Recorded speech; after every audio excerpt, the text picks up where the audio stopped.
You're listening to Fast Food Film Friends, the show recorded not in a galaxy far, far away, but where there are two stars.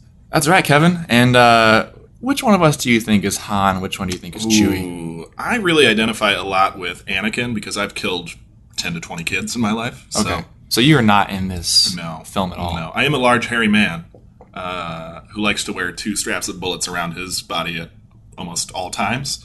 But I just never really identified with Chewbacca outside of those 2 points. So your cameo is really overstaying its welcome here. Oh, big time. This week we'll be talking about Solo, a Star Wars story, while eating Culver's new spicy, crispy chicken sandwich. And for those coastal elites out there listening to this show online who aren't familiar with Culver's, Tell them. It's a Midwest-based fast food chain known for their butter burgers and their frozen custard. And today we will be eating neither of those. They're also generally known for their freshness, I would say, and natural ingredients, as much as a fast food place can be known for that. From IMDb, the plot summary of Solo reads like this. During an adventure into the criminal underworld, Han Solo meets his future co-pilot Chewbacca and encounters Lando Calrissian years before joining the rebellion. Riveting. Oh, cutting-edge stuff. And from Culvers.com, the all-new spicy, crispy chicken sandwich is made with the same premium chicken you know and love, hand-breaded with a 4-pepper blend of spices. Ooh, 4 peppers. Do you think that's 4 different types of peppers or just 4 of the same pepper? As long as they're hand-breaded, there's no way of knowing. Yeah, I don't think the peppers are hand-breaded. I think it's the chicken sandwich is hand-breaded with the 4 spices. We may need to do some sentence diagramming with this description, and I'll get back to you. Put some pauses in there for me next time. So should we take a look at these chicken sandwiches at least? And now I will note to our listeners that Nathan got his here without tomato. He's not a fan, apparently. I'm just not a big tomato guy, and I feel as though including the tomato kind of taints the experience for me. I want to have as pure of an experience. I want to be able to comment, on the chicken, on the bun. Sure. On the other aspects. I don't want to focus on that mushy, wet vegetable slice. Is it a fruit? Who cares to know? It's a fruit. It has seeds. It's been pretty decided. Now, just kind of picking this thing apart here, I have just like a tweezer full of lettuce, 1 tomato, and 2 tiny pickle slices. That's all they gave me. And then the breaded, it looks like no actual peppers used, just black ground pepper, is I think what they were referring to with their 4-pepper blend. Not the best, I'd say, aesthetically. Should we dig in? Yeah, we could give it a shot. Let's dive on in. Juicy. Now, would you say that's spicy? I'm not really picking up any spice out of my first bite. A little bit in I'd say the aftertaste. I get a little bit of those pepper flakes. It is just black pepper, though. I feel like that's all it is. It's building a bit. The pickles are an interesting choice. I feel like pickles are proliferating the fast food scene as of late, especially on burgers and chicken sandwiches. I think Chick-fil-A changed the game. They really did. This does rival a Chick-fil-A sandwich, though, I would say. It's not bad. I feel like they could use a sauce of some kind. Maybe I don't even know. Not mayo, because that's too basic. I feel like they're above that. Maybe a nice aioli. I think their best bet is to literally sneak into Chick-fil-A late at night or on a Sunday. Either way. Steal their supply of Chick-fil-A sauce. Yep. Slather it on the bun. They just have to rob them every Sunday to get a week's supply. It's a perfect crime. And this would instantly be a much better sandwich. I mean, I'm enjoying it. It's not bad.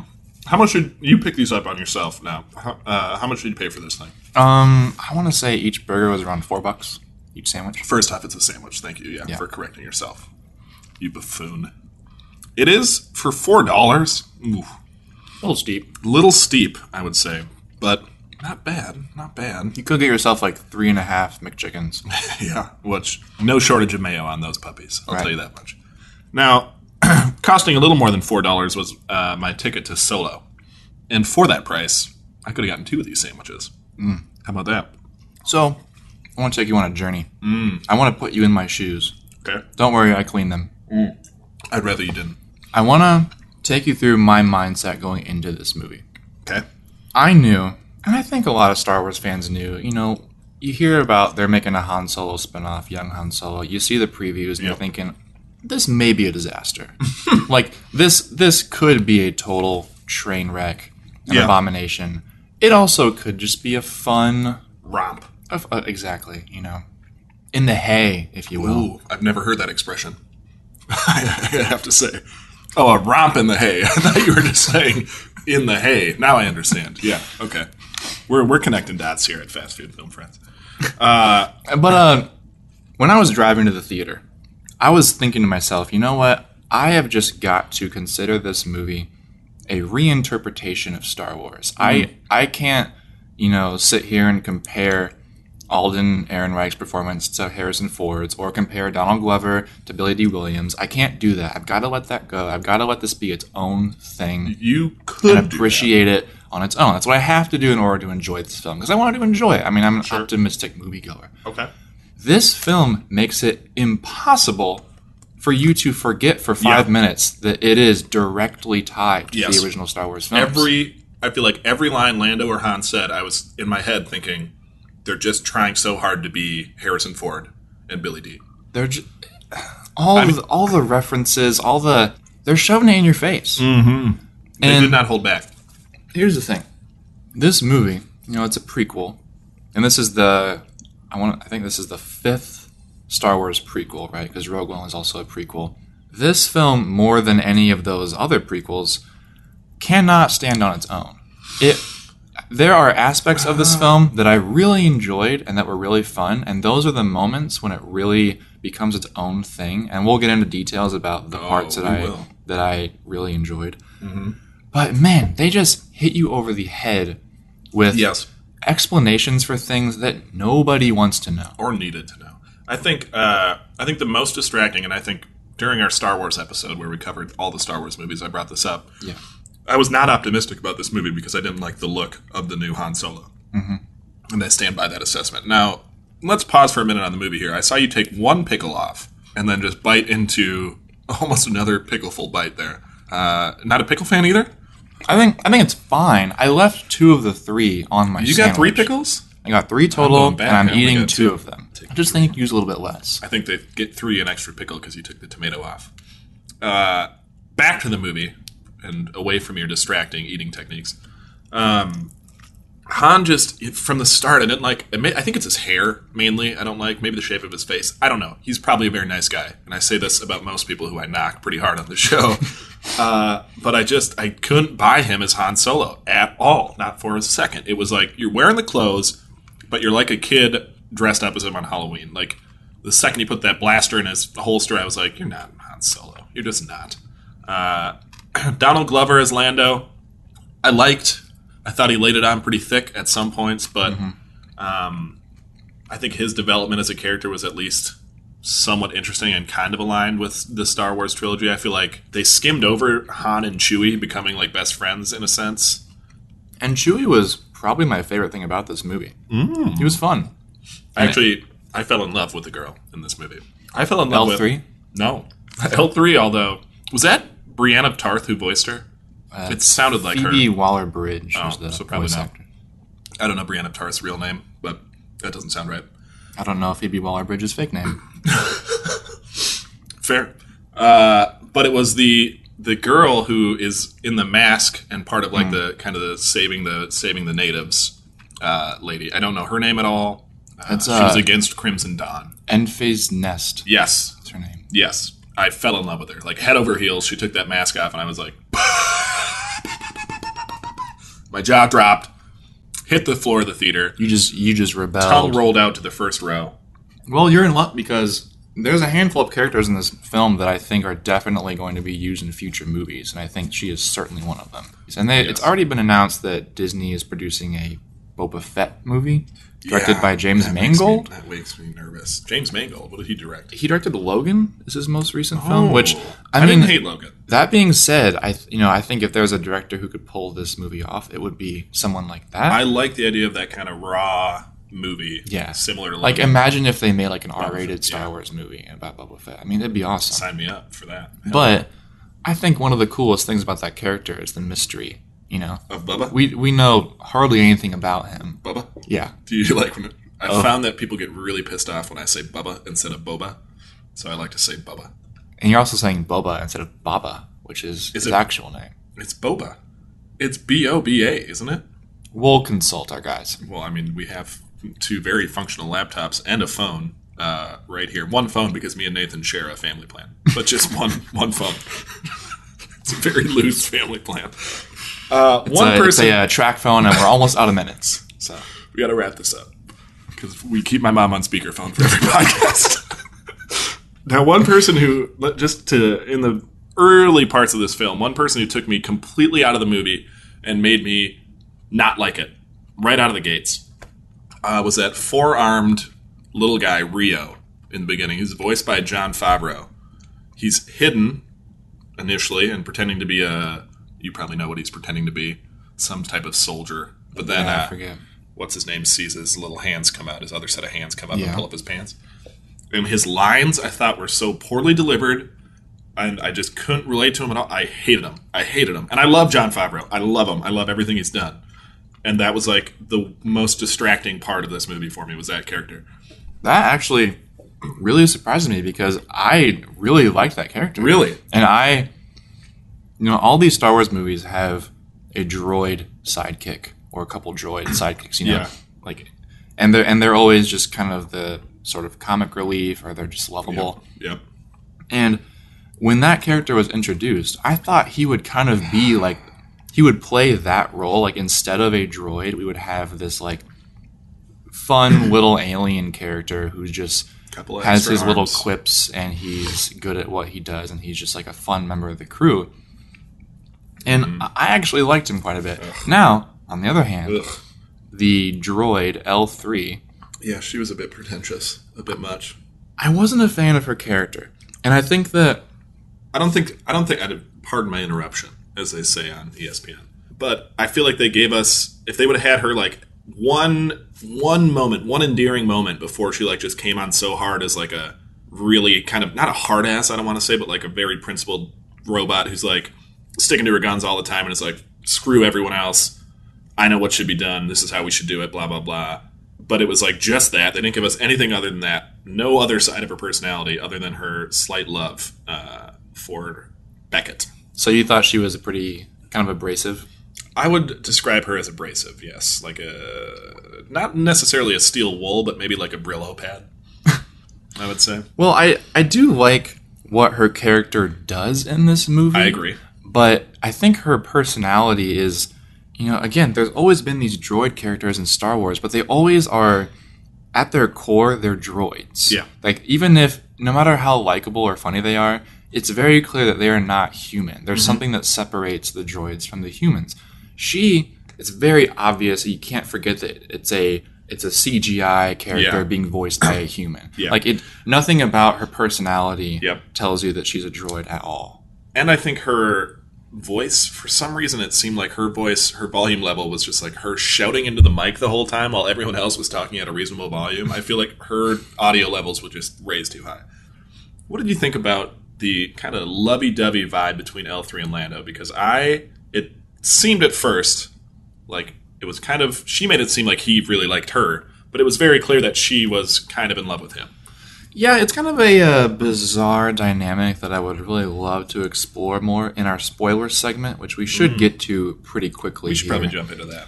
Before we do that, I mean, do you have any final thoughts for people who haven't seen this film or maybe are debating on watching it? So, again, if you haven't listened to our previous episodes, I just watched all the Star Wars movies for the first time this year. Some I really liked, a couple I didn't like.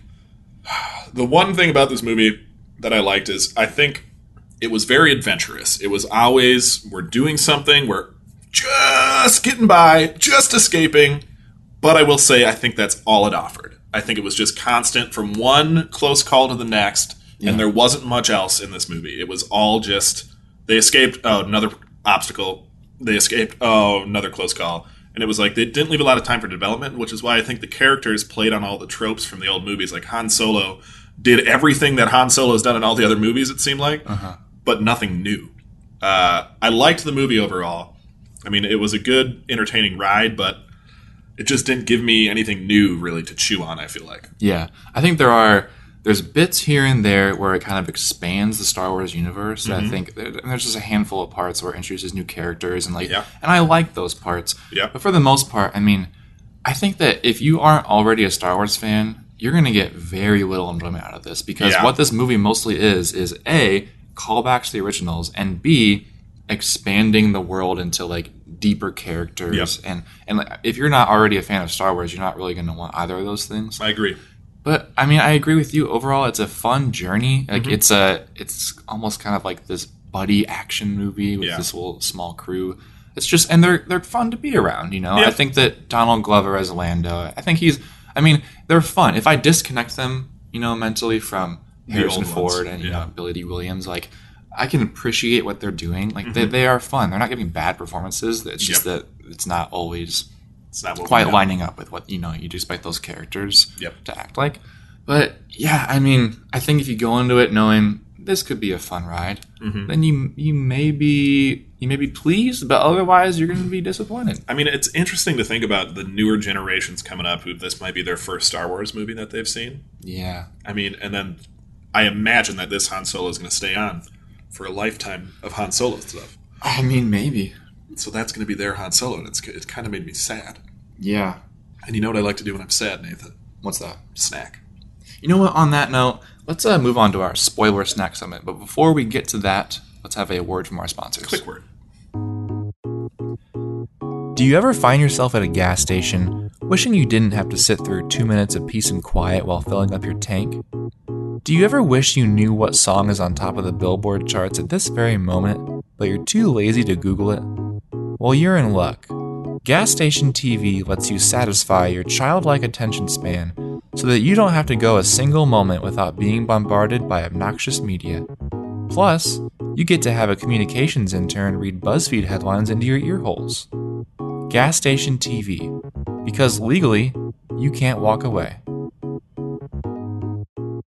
And we are back, and it's now time for the part of the show I like to call spoiler snacks. You know what? I think this actually might be my favorite part of the show. Because not only do we get to spoil things, but we also get to snack. Just to be clear, we will be talking full spoilers about Solo, A Star Wars Story, everything through the very end. And while we do so, we will be eating a snack. And this week, the snack will be Culver's Pretzel Bites with Wisconsin cheddar cheese sauce. Ooh. Wisconsin. Now, we are sitting here in Wisconsin eating this. Sure are. I think if anybody can be a judge of this sauce, it's the Fast Food Film Friends. It's two people not originally from Wisconsin, correct, but who currently live here, and one who's lactose intolerant. We are proper culture vultures. That's right. And we're going to go ahead and dip some bites in some cheese and see how it goes. Ooh. Oh, that is delightful. Those are so much softer, so perfectly salted, and that Wisconsin cheddar cheese is the perfect complement. I'm blown away by my first pretzel bite. Dear God. This is on par with something I would expect at like a nice dine-in restaurant. If somebody brought me this as my appetizer before my meal, I would be totally satisfied. I am very surprised because we even let these sit for a while we were doing the rest of the show. That who even cares about now that we've tried these? No, I'm gonna just go ahead and erase the whole recording, and we're just gonna make a whole pretzel bites episode. Excellent, because I want to eat 10 more of these little pretzel bites. Now, how many did we get total? Looks like we've got I think 10 total. Yeah, that's not a bad deal. I'm gonna call dibs on 6. Just FYI. Wow. Those, I would say, are the Enfys Nest of Culvers. I'm in love with them. I don't think I liked anything in Solo as much as I like these right now. So I want to talk about some of my favorite moments in this movie. Can I talk about one that's really bad first? Sure. It feels like, I don't know if this is right when the directors changed hands for this movie, but it just felt so weirdly unnecessary, and it was like introduced and then over so quickly. The giant, like, space octopus. Yep. What the hell? It was like 3 minutes, just gone, introduced, gone. I think, if you'll take a step back with me, sure. I think that the entire Kessel Run portion of this film, which takes up, I mean, if you consider going to Kessel and escaping it and all that, that's a solid 30 to 40 minutes of this movie. I'm going to say 20 to 30. Regardless, it is a chunk that is much larger than it should be. The only reason that any of that is in this film is because of that throwaway line 12 seconds in A New Hope when Han mentions how fast he made the Kessel Run. 12 parsecs. This did anybody care enough about that line to watch this for 20 or 30 minutes? I was on the big screen. Because when they first mentioned that they're going to do this, they're going to go to Kessel. But then like 5 minutes in, I was like, it's a 12-second run. What the hell are they doing here? And then after they even pull it off, after that 30 minutes of nonsense that I was just like, get this over with. Let's move on to the rest of the movie. He just lies about the time. He tells somebody when they finally get there, he's like, made it in 12 seconds. And Chewie calls him out and he's like, well, if you round down. And I was like, what? Here's the thing. First of all, I just want a minor correction. It's 12 parsecs, which the whole problem with the original line in A New Hope is that he's saying, oh, I did this thing in 12 parsecs, and a parsec is a unit of distance, so it seems to make no sense. Is it a unit of distance? It is, and that's why that line has been criticized. That makes no sense. And then they explain in this, oh yeah, this is actually what happened. It's that he found a shortcut that was 12 parsecs long. But who cares? So dumb. The reason when Han says that line in A New Hope, he's just a good pilot. Well, yeah, and he's just showing off. He could easily be lying. Who cares? He's just a cocky dude. It's just such a complete waste of time. Absolute waste of time in this film that could have been spent doing so many other things. It was a big waste. I was very upset. For example, I think probably my favorite sequence in this film was the train heist. That was good. It was just well shot. Good. It was such a cool design of this train that's a space train that can kind of curve around mountains and stuff. It was really cool. When it took that first turn, I was like, ooh. Yeah, it was... Spicy train heist. It was awesome. It reminded me... the spicy chicken sandwich, actually. Very similar. Twist. And, you got the whole... You've got Beckett's crew, has devising their plan to steal the... whatever it's called. And Vibranium, I'm pretty sure. Right, yes. Yeah. Vibranium, actually. Oh, yes.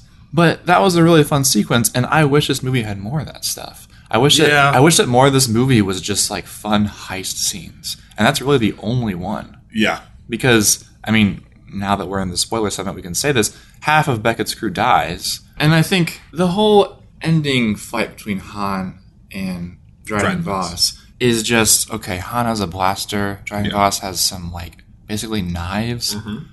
Okay, are we supposed to believe that Han can't just run 20 feet away and shoot at him? You would think. It's just... They were in a circular room, which makes it tough. It's just beyond stupid. Another issue I take with that is Emilia Clarke, Kira, pretends to stop Solo and makes a huge scene of it and then turns around to kill him, Dryden Voss. But it's she had 6 chances to just kill him and skip the theatrics, and it didn't make any sense. The last 20 minutes of this movie has all these twists and turns that are supposed to be oh, I didn't know he was in on it. Yeah.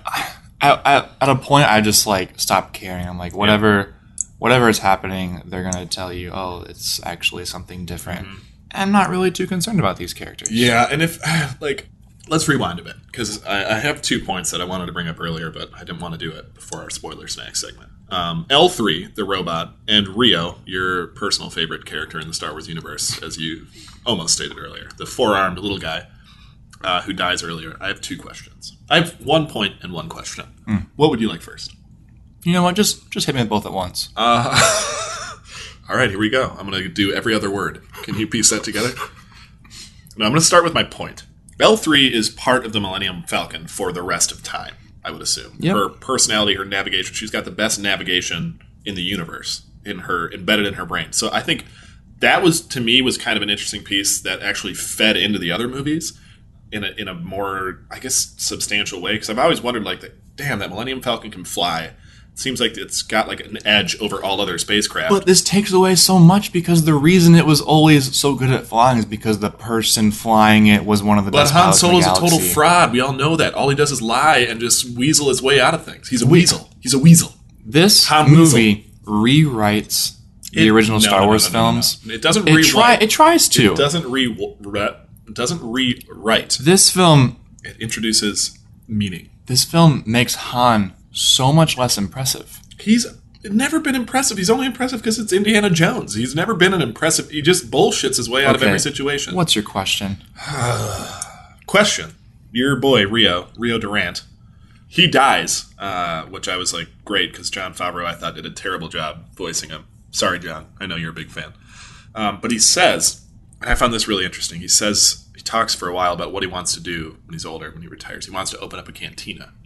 And he looks to be the same type of species that the crazy lady with the big glasses is in some of the newer movies. Yes. And I was like, what if that's her grandpa or her dad, and she opens up that cantina as an ode to him.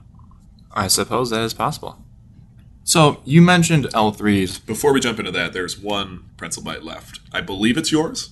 Oh, it's yours. Are you sure? Yeah. I'll eat it. I mean, I'm going to eat it if you're saying... I'll eat it. I'm eating it. So, another moment that I liked in this movie was Han plays Lando in Sabacc. And you're thinking, oh, this is the moment when he wins the Millennium Falcon. The first time or the second time? Well, I like how there's both. I like the first time you think he's going to win the Falcon. Yeah. And Lando cheats. Yep. And I'm like, oh, wait, what does this mean? He didn't win the ship. Mm-hmm. And then, of course, at the end, that closing scene. Yeah. I thought that was a nice way to tie the movie together. It was a actually. Nice and I was surprised when he did not win it that first time. Yeah. I was like, oh, what a twist. I wonder how he will win it. I almost wish he would have won it a different way, but it was kind of nice to see Lando get a taste of his own medicine. Yeah. But I also feel like it was pretty telegraphed. Like they really focused on his little wrist cheating device, and then it seemed pretty obvious for a device that could be used, to cheat to win card games. Yeah, it seems pretty very present. Clear that it's he wears loose sleeves, like he's playing like him does. He's playing with some blind. But I think that's part of his charm. Is he risks it to get the biscuit. The biscuit is what you meant to say. Yes, that's correct. Overall, though, I will say it took me a bit to warm up to Donald Glover in this movie.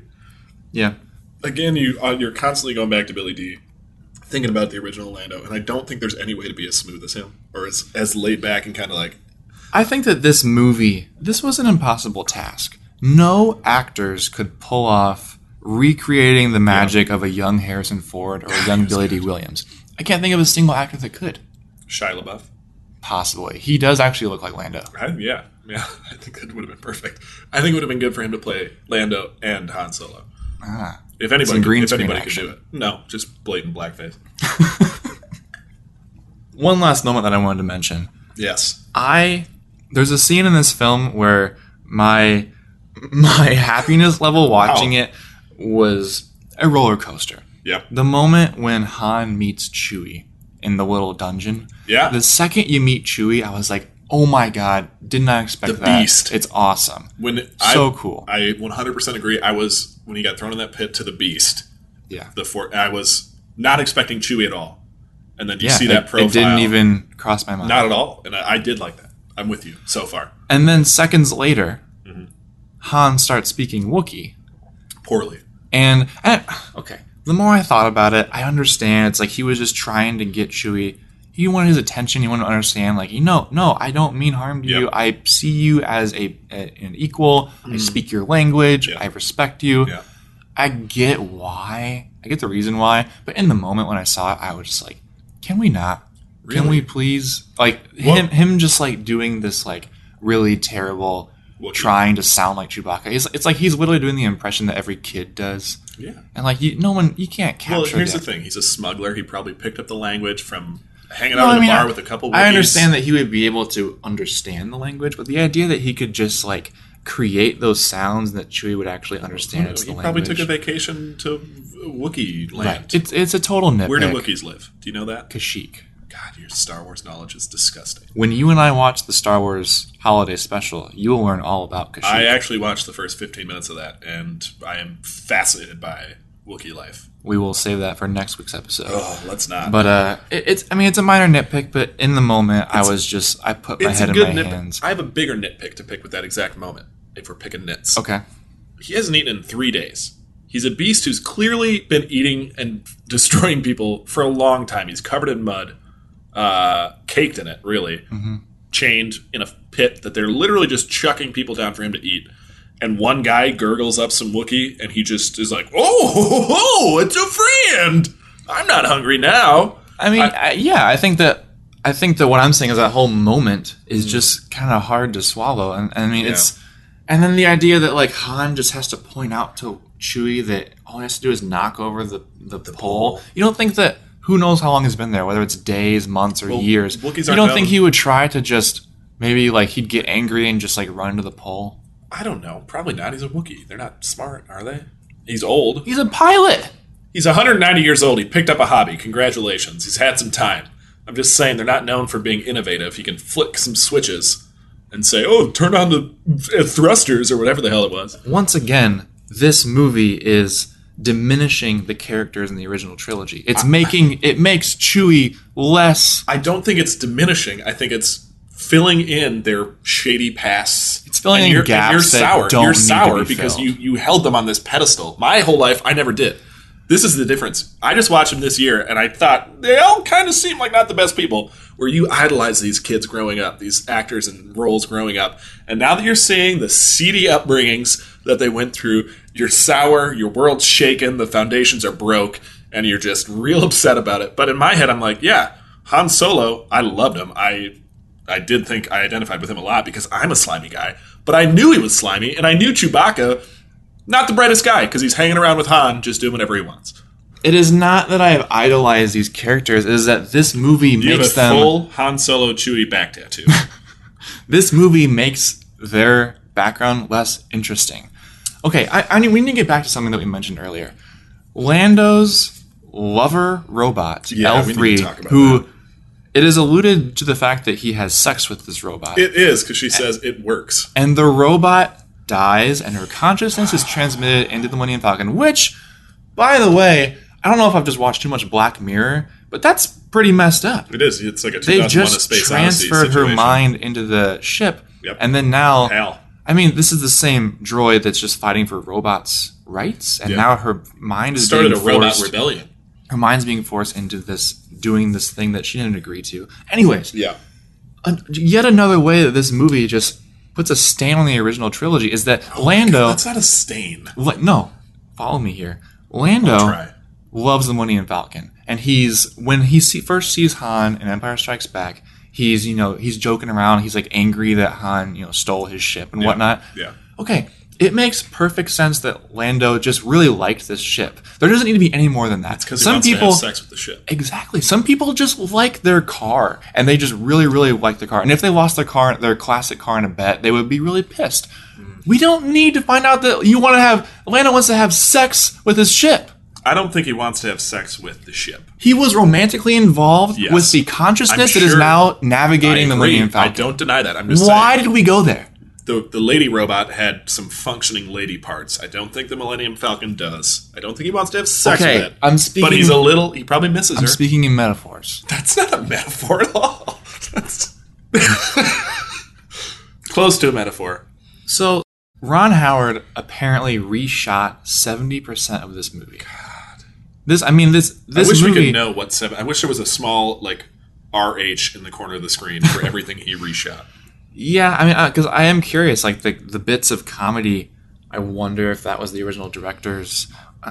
I don't know. We'll never know. I think the movie works pretty well as a whole. I think that if I wasn't aware of the drama that went on with changing directors, I probably wouldn't be able to tell that it switched directors. Yeah. It was put together pretty well. Yes. There's what... I'm sorry.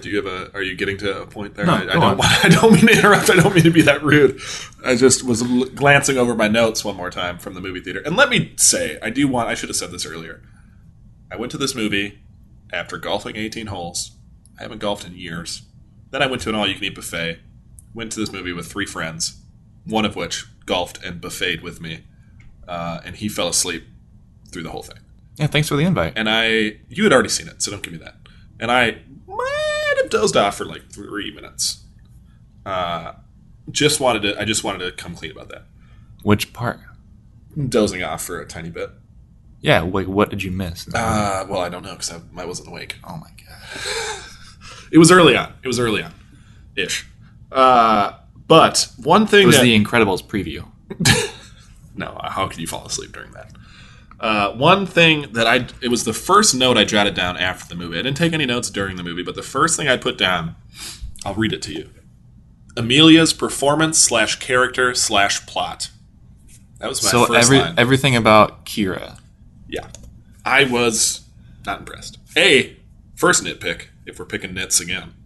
Let's pick them all. Let's pick those nits. Give me your back. Let's get that hair picked. Her and Han grow up in the same place. She picks up a British accent out of nowhere. Well, many Star Wars characters have a weird British accent. But not because they're from, they're not British from England. I know they're not from England, but usually the accent is consistent to the region. this is like two people who grew up in the streets, and one's like a proper prim English queen. So you're saying you're saying the comparison Amelia's. between Kira's accent and Han's accent. It makes no sense that Yeah. their voices sound totally Yeah. different. Okay, continue. That's one of my nitpicks. But I thought it was like, oh, here's this girl who he's kind of in love with, and they got separated, and like I didn't really care that much about her. You know that they're going to reconvene at some point. Right. But it was like, I was so underwhelmed by that whole love connection, and like, I thought, I love Emilia Clarke. I love her. But I thought her acting wasn't that good.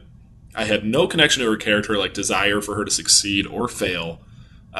It was just kind of like she was just filling the role of like love interest, is what I imagined her as during that whole movie. Her character is kind of shrouded in mystery. Yeah. And that she keeps alluding to this past and then She's never done some explains it. And that's why I think that she is absolutely going to be yeah. a central character in future Well, I mean, the movies. ending of this movie. Yeah, I mean, she and which let's get we into haven't it. even gotten Let's there yet. okay. So Kira and Maul By the are way, apparently going to be the villains in future films. Darth Maul, can you specify? I thought we were going to wait to get to that point because I was very excited to get to that point. I want to clarify real quick. I've done some research. Apparently, his name is no longer Darth Maul. It's just Maul because he's no longer a Sith Lord. Before he's Darth Maul. No.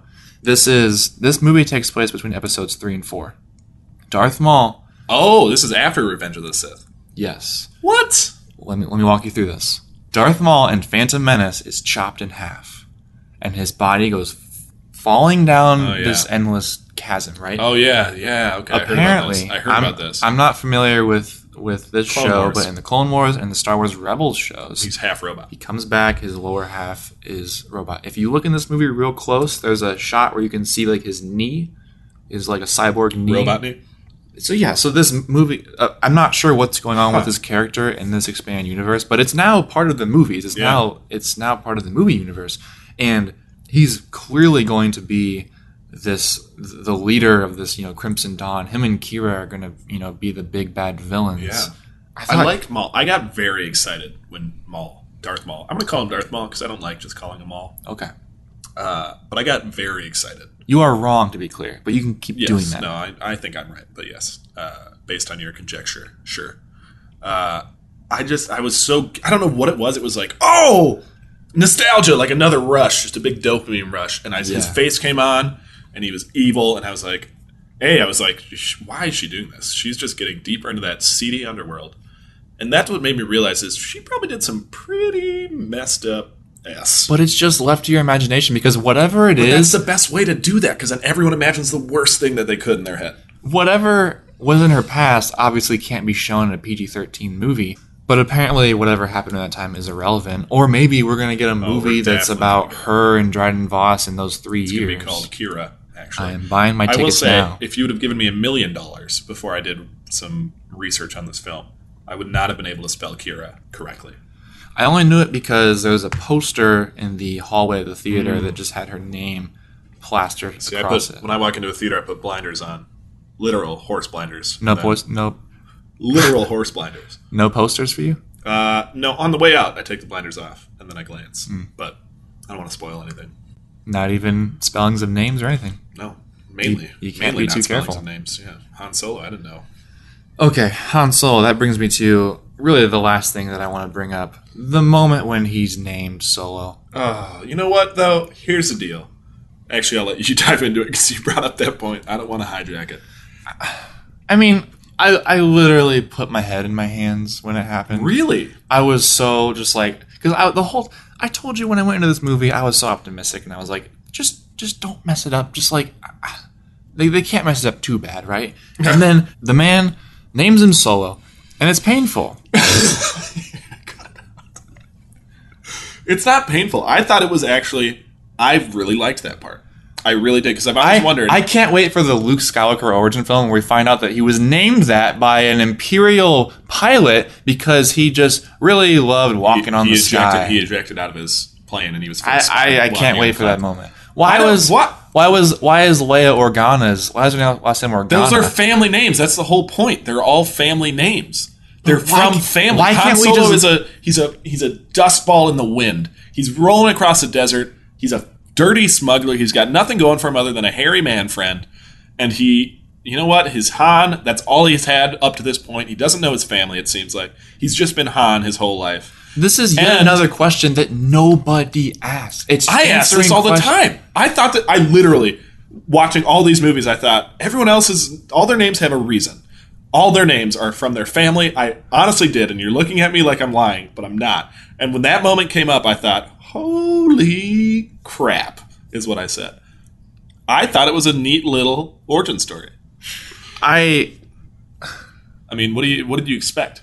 He's he's like Aladdin. What's Aladdin's last name? Solo. Okay. Street rat. Before we wrap this up, I just want to say, a few weeks ago, you and I sat down and talked about all the Star Wars movies. We sure did. And you and I disagreed hard over The Last Jedi. Yeah. I love The Last Jedi, and you were sorely disappointed in it. I wouldn't say sorely, just disappointed. When I walked out of this movie, I thought to myself, this film is the opposite of The Last Jedi in every way. What? The Last Jedi. It's a Star Wars movie, so no. The Last Jedi's thesis statement is that the past doesn't matter. You need to move on, become something greater than who was before you. It's all about making your own path. Okay, you're confusing. You're confusing the past not mattering with the past not happening.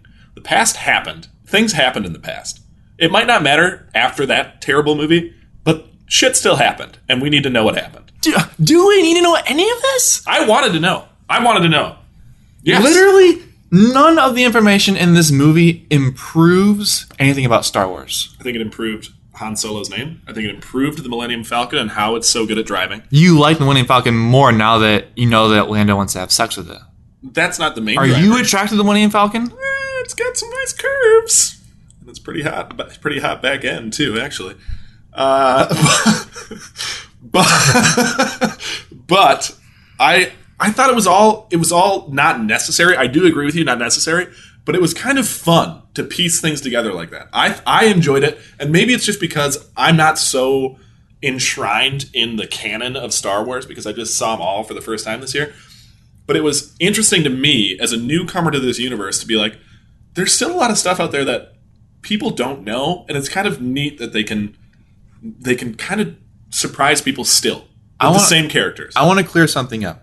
I agree with that statement for about like 3 moments in this movie. I think the moment we meet Chewie, who could have ever guessed that Chewie was a beast in a dungeon and Han was fed to him? No one could have ever guessed that. That moment was awesome. Yeah. Who could have ever guessed that like Lando actually cheated in Sabacc and like that whole guess that. And like that game didn't go how you thought it was. That moment in this movie surprised me was done very well. I am totally fine with this movie surprising me and changing what I think about these characters as long as it's done well. I think that some of these moments are just... You don't get to decide what's done well, though. You know what we missed, too, completely in this one? Lady Proxima, that kind of worm beast. Yeah. I don't know. Just thought she was kind of neat looking. Kind of a cool villain for the 10 seconds she existed. Just shout out Lady Proxima. Shout out to Lady Proxima. You know who she's voiced by, too? Incredibles throwback. The tiny woman with the little glasses in The Incredibles. Edna Mode. That's right. That's her. That's her voice. I didn't realize that. Well, welcome to the real world. So, okay, we're running way long at this point. We're like 3 hours. We need to wrap this up. Yeah. I don't even want to hear myself talk about this anymore. We need to get to a verdict. The Culver's Spicy Crispy Chicken Sandwich. Crispy Spicy Chicken Sandwich. Tell me your thoughts. Good. I wouldn't pay $4 for it. I think there's a lot of better crispy chicken sandwiches. Wendy's, for example, has their 4 for $4 deal, where for the same price as this chicken sandwich, you could get a crispy chicken sandwich, spicy, chicken nuggets, fries, and a drink for the same price. It's good. I can tell the ingredients are fresh. It's just not worth the purchase for me. Totally agreed. I can think of like 5 chicken sandwiches I'd rather eat than this. Yeah. It's fine. It's good. I mean, I would eat it, not for this much money. Yeah. That's the thing about Culver's, too. It's an expensive fast food place. And some of the stuff you buy there is worth that Very extra so. cash. Very but much. Some of it's like this, and I just think, oh, yeah, you're on par with other fast food restaurants, and it's not really worth it. I agree, 100%. Now, pretzel bites, a revelation. Outstanding. Unbelievable. Excellent. Tremendous. Mouth-wateringly scrumptious. Phenomenal. I only want to eat pretzel bites. Splendiferous. 10 out of 10, 2 thumbs up. This show is done. Pretzel-tastic. Next episode is a pretzel bite extravaganza. We're only eating pretzel bites every episode from now on, actually. Now, the movie, I've pretty much given my thoughts. I think it's fun. I think that if you're looking for anything more than a fun little adventure, you're going to be let down in some way. I would compare it very much to the spicy chicken sandwich. Why is that? Just, it's. I thought it was about what I expected. Nothing beyond that. And probably over budget. I liked it more than you. I can tell that much, I think. Yeah, you definitely did. Because I did find some of the info and background just kind of neat. But I kind of never want to watch this movie again. I do, because I did doze off for a tiny portion. So I do want to watch it again. And on that note... you can find us on the internet. All you have to do is Google Two Broke Dudes. Or also, if that doesn't work, Fast Food Film Friends on Facebook or Instagram. Or if you're actually looking to listen to our show, Nathan can tell you where we're at. Yeah, you can find all of our episodes on Apple Podcasts, Anchor.fm, or pretty much wherever else you find podcasts. Mm-hmm. I want to thank Anchor.fm for the shout-out this week. Woo-hoo! We actually featured our show, and it really means a lot, to keep things going. If you want to let us know if there's any food you want us to eat, movies you want us to see, anything you want us to check out for a future episode, just shoot us a message. Drop us a line. Shoot us a voice message on Anchor, or shoot us a Instagram chat comment on Facebook. Just, throw some love our way. Yeah. And until next time, farewell.